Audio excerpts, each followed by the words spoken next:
ओम नमो भगवते वासुदेवाय। ओम श्री श्री लक्ष्मी नारायणाय। जय जगन्नाथ दर्शक बंधु, आम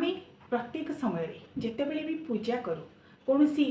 उपास कर ओषा व्रत पूजा जाग यज्ञ दान स्नान ए समय गोटे विशेष विधि को अनुसरण कराए ताहा हेउछि संकल्प विधि। विश्वास करा जाए कौन कार्य शुभ बा मांगलिक कार्य बा पूजा कार्य जदि आपण मैंने करुँच संकल्प रखुंट ताहले से पूजा कार्य सुरुखुरु समाहित होता है एवं पूजा मध्य संपूर्ण होता है। से कहुए संकल्पेण कार्य सिद्धि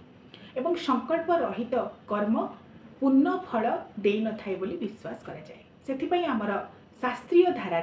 प्रत्येक शुभ बा मांगलिक कार्य विशेष भाव में देव कार्य जाग यज्ञ होम तप श्राद्ध पितृकार्य जिते सब कार्य आम कर पूर्व संकल्प करार विशेष विधि रही एवं संकल्प क्या नाम कराए सर्वमंगल जी होती मंगल स्वरूप श्रीहरि नारायण विष्णु का नाम को स्मरण कर संकल्प कराए एवं जो संकल्प शब्दटी को आपण मैंने देखुं सं अर्थात सम्यक रूपे उत्तम रूपे कौन प्रकार गोटे कार्य बा विधि को अनुसरण करने कौन प्रकार अनुष्ठान को संपूर्ण करने साफल्य मंडित करने जो कल्प अर्थात विशेष भाव में कल्पना करा जाए चिंतन करा जाए मनन करा जाए एवं ताहाकु पूर्ण रूप देवाई देवी बा देवता को प्रार्थना करा जाए ताहाकु संकल्प बोली कहा जाए। तेणु संकल्प अर्थात सम्यक रूप से कल्पना करवा। कौन कल्पना करवा ना आमर इच्छा शक्ति को जागृत करी आमे जो व्रत जो ओषा उपास बा पूजा कार्य करने को जाऊे हे परम ब्रह्म परमेश्वर परमात्मा आपण कृपारू मोर से ही कार्य संपूर्ण हो एवं उपास व्रत बा पूजार संपूर्ण फल मते प्राप्त हो।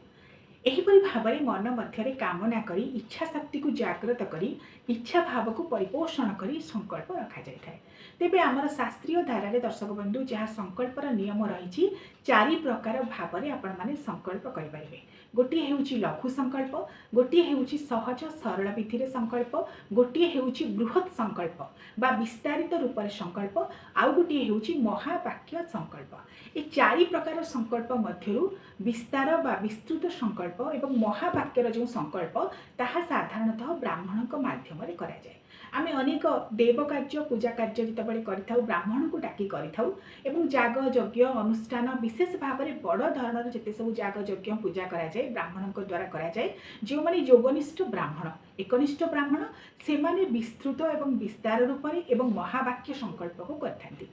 मात्र घरे जितेबाला आपण माने व्रत पूजा उपास ये सब कौन स्वतंत्र पूजा करुँचे जितेबाला संकल्प रखा चाहिए सहज सरल विधि में संकल्प रखिपारे एवं लघु संकल्प चाहिए रखिपारे। तेबे संकल्प रखापी केते गुड़े विशेष नियमर आवश्यकता रही। जदि आपण मैंने सहज सरल संकल्प रखा चाहते विशेष नियमर आवश्यकता ना मात्र जहाँ निहाती आवश्यक नियम गुड़िक से गुड़िक आपण जाना उचित एवं जदि लघु संकल्प रखुंट किसी विशेष भाव नियम आपण जाना उचित जद्वारा कि आपण मैंने जितेबाला भी संकल्प रखा चाहिए ताकू रखिपारे। तेबे दर्शक बंधु आसतु आलोचना करवा केउ नियम केउ विधि रे केउ मंत्र आपण मैंने संकल्प रखिए। सर्वप्रथम कथा होची जो व्रत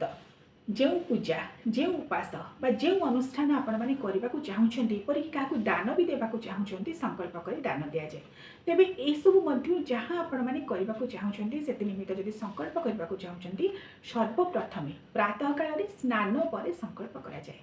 सफा वस्त्र शुद्ध वस्त्र को पिंधिकी ही संकल्प करा जाए एवं प्रथमे बाह्य पवित्रीकरण अर्थात स्नान करने द्वारा आपंकर बाह्य भाव पवित्रीकरण हो जाए एवं अंत पवित्रीकरण मन को पवित्र रखी आपण मैंने संकल्प करेंगे। कारण जिते सबू पूजा कार्य करा जाए जदि अंत भाव में गोटे पवित्रीकरण भाव नथिबो अंत भाव शुद्ध नथिबो ताहार किछि मूल्य न थाए। तेणु बाह्य भाव में एवं अंत भाव में ये दुई भाव में निजको पवित्र करबा पर ही संकल्प करा जाए। आपण मानक मन में प्रश्न उठी पारे आम क्यों देवता उद्देश्य रे संकल्प करवा। कारण विभिन्न समय विभिन्न पूजा आम कर वर्षरे 12 मासरे 13 जात भली विविध प्रकार जानी यात्रा उत्सव आसी थाए। तेबे कहा नाम को स्मरण करी आम संकल्प करवा।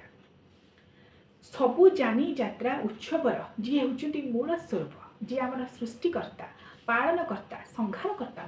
त्रिदेव होउचंती एक एवं अभिन्न। तेबे गृहस्था धर्म गृहस्थाश्रम आम श्रीहरि नारायण विष्णु को ही आमर आदर्श मानी था आमर देवता मानी था एवं गृहस्थाश्रम लक्ष्मी नारायण पूजा से कराए। तेणु जिते सब संकल्प आपण मैंने करेंगे श्रीहरि नारायण विष्णुकर श्री विष्णु नाम को स्मरण कर संकल्प करेंगे एवं श्री विष्णु श्री विष्णु श्री विष्णु 3 बार उच्चारण कराए। जदि आपण मैंने सविशेष मंत्र मन रखिपारे ताले मंत्र को उच्चारण कर संकल्प करेंगे नचेत निहाती भाव श्री विष्णु श्री विष्णु श्री विष्णु एक 3 नाम 3 थर उच्चारण करने द्वारा प्रथमतः जो श्री विष्णु उच्चारण द्वारा प्रथम उच्चारण में आपंकर आत्मशुद्धि हुए द्वितीय थर श्री विष्णु उच्चारण करने द्वारा भूमि शुद्ध हुए अर्थात जो स्थान में आपण मैंने संकल्प कर शुद्धभूत हो जाए और तृतीय थर श्री विष्णु उच्चारण करने द्वारा आपंकर सर्वशुद्धि हो जाए। जदि ब्राह्मण द्वारा संकल्प करुँच जजमान शुद्धि ब्राह्मण कराई कारण ब्राह्मण पुरोहित से जजमान उद्देश्य ही संकल्प करें। मात्र जदि निजे आपण मैंने संकल्प करने को चाहते 3टी श्री विष्णु नाम उच्चारण करने द्वारा प्रथम आपणकर आत्मशुद्धि आत्म पवित्रीकरण द्वितीय आपणकर भूमि शुद्धि स्थान पवित्रीकरण तृतीय आपणकर सर्वशुद्धि यह द्वारा पूजार संकल्पर जो पुण्य फल अखंड भाव पुण्य भाव आपण मैंने प्राप्त हो पारे एवं जितेबाला संकल्प करेंगे आपणकर मुख सदा सर्वदा ईशान्य दिग अर्थात उत्तर पूर्व दिग को रहिबा उत्तर दिग को रहिबा पूर्व दिग को रहिबा यही 3टी दिगरे मध्य समस्त देव कार्य करने शास्त्र में परामर्श दि जाए भी दक्षिण दिग को बा पश्चिम दिग को बा दक्षिण पश्चिम दिग को मुह कर संकल्प करेंगे नहीं कारण पूजा कार्य जेपरी भाव में पवित्र संकल्प कराए पूजा को साफल्य मंडित करने से संकल्प मध्य यही 3टी दिगरे उत्तर पूर्व दिग कि उत्तर दिग कि पूर्व दिग को मुख कर ही संकल्प करेंगे एवं जितेबाला संकल्प करेंगे शास्त्र में जहाँ कहुई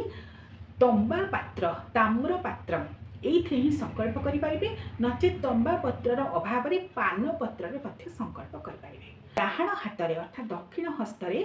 से पात्र को धरिबे से पात्र रे आपणकर जल रहिबो गंगा जल रहिबो पान रहिबो गुआ रहिबो तुलसी रहिबो फूल आपण माने धला बा हलदिया रंगर नहीं पारिबे कुश रहिबो अक्षत रहिबो एवं चंदन रहिबो ये सब सामग्री को नहीं आपण माने संकल्प करेंगे जदि ताम्र पात्र बा तंबार पात्र नहीं संकल्प करुछंती ताहले गोटे हस्तरे से पात्र को धरी बाँ हस्त को से हस्तरे जोड़े एवं जदि पान पत्र को धरिकी मध्य संकल्प करुछंती दक्षिण हस्तरे से पान पत्र उपर ये सब सामग्री को रखी बाम हस्त को यहपरि भाव रखिए संकल्प करने द्वारा आम इच्छा शक्ति को आम त्वरान्वित करी इच्छा शक्ति को जागृत करी पूजा किपरि भाव में सफल हेब पूजार पूर्ण फल किपरि भाव में आम मैंने प्राप्त हेबा सेथिपाई परम ब्रह्म परमेश्वर को स्मरण करथाउ आपण श्री विष्णु नारायणकर जिते मंत्र जदि जानते ताको उच्चारण करी मध्य संकल्प करि परिबे विशेष भाव में श्रीहरि नारायण विष्णुकर यही श्लोकटी निश्चित भाव में संकल्प करने समय प्रार्थना करेंगे ओम मंगलम भगवान विष्णु मंगलम गरुड़ध्वजं मंगलम पुंडरीकाक्षं मंगलम पुरुषोत्तम माधव माधव वाक्यं माधव माधव हरि स्मरन्ति साधव नित्यं सर्वकार्येषु माधव। श्रीहरिंकर माधव नाम को प्रत्येक शुभ कार्य मांगलिक कार्य स्मरण कराए एवं शुक्लांबरं धरं विष्णु शशिवर्णं चतुर्भुजं प्रसन्नं वदनं ध्यायेत् सर्वविघ्नोपशान्तये यह उच्चारण करेंगे ओं केशवाय नमः ओं नमो भगवते वासुदेवाय द्वादशाक्षरी वासुदेव मंत्र को उच्चारण करेंगे क्लीं कृष्णाय गोविंदाय गोपीजन वल्लभाय नमः अष्टादशाक्षरी गोपाल मंत्र को उच्चारण करेंगे श्रीहरि नारायणकर जिते मंत्र श्लोक प्रार्थना अच्छी आपण मैंने उच्चारण करेंगे मात्र निहाती भाव में श्री विष्णु एवं माधव नाम को 3 थर स्मरण करेंगे यह स्मरण करके संकल्प कराए एवं शास्त्र में कहुई केबे भी शंख शामुका काचर पात्र बा पित्तलर पात्र किंबा अन्य कौनसी पदार्थ को धरी संकल्प करेंगे ना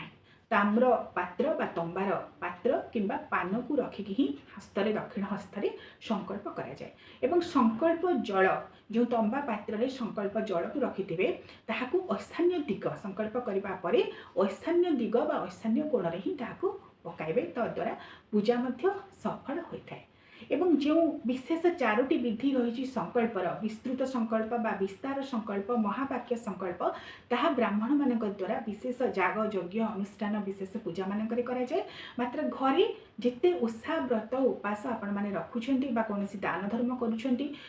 कुंभमेला समय स्नान करुँच विशेष नदी तीर्थस्थान मानक महोदधि बुड़ पकाउछन्ति से समय संकल्प करें यही सहज सरल भाव में। एवं संकल्प करने समय जदि पूर्ण मंत्र को मन रखिपार्टी भल कथा नचेत निहाती भाव में संवत्सर नाम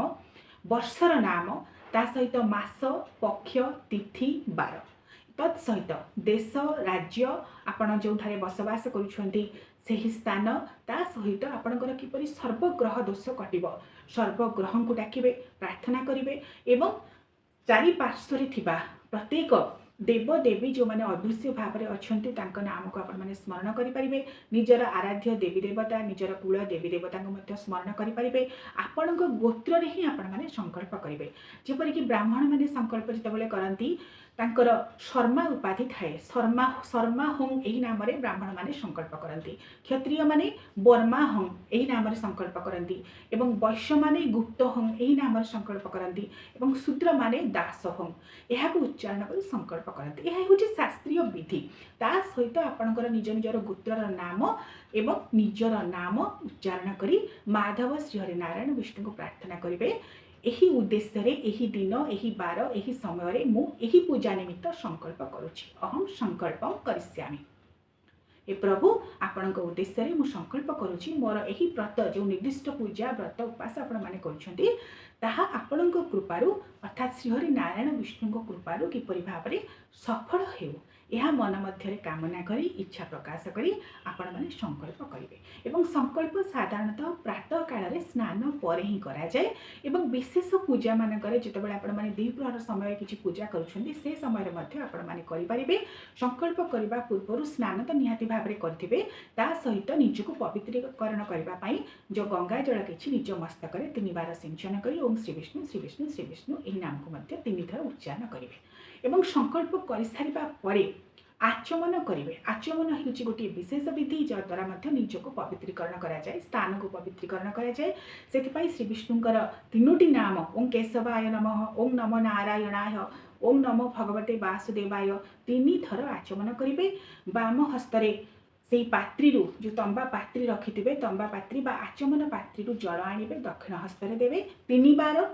जल को पान करेंगे एवं चतुर्थ थर हस्त को प्रक्षालन करेंगे एवं तापर से जल को तले पकाइबे यह द्वारा आचमन करने द्वारा मध्य आत्म पवित्रीकरण होता है तेणु संकल्प करवा आचमन करवा यह हूँ निजक पवित्रीकरण करने सहित आमर हिंदू सनातन शास्त्रीय धारार ये हूँ गोटे विशेष विधि तापर ही जहाँ आपण पूजा दैनंदिन पूजा करंतु बा जो पूजा कार्य निमित्त आपण माने संकल्प करुछन्ति विशेष पूजा पाई ताहा आरंभ करें तेणु संकल्प कर विधि नियम संपर्क में आपण जानिले कौन जानवा चाहते निश्चित भाव में कमेंट करेंगे परवर्ती वीडियो बा कमेंट सेक्शन में आपण उत्तर देवाक चेष्टा करेंगे ओम नमो भगवते वासुदेवाय।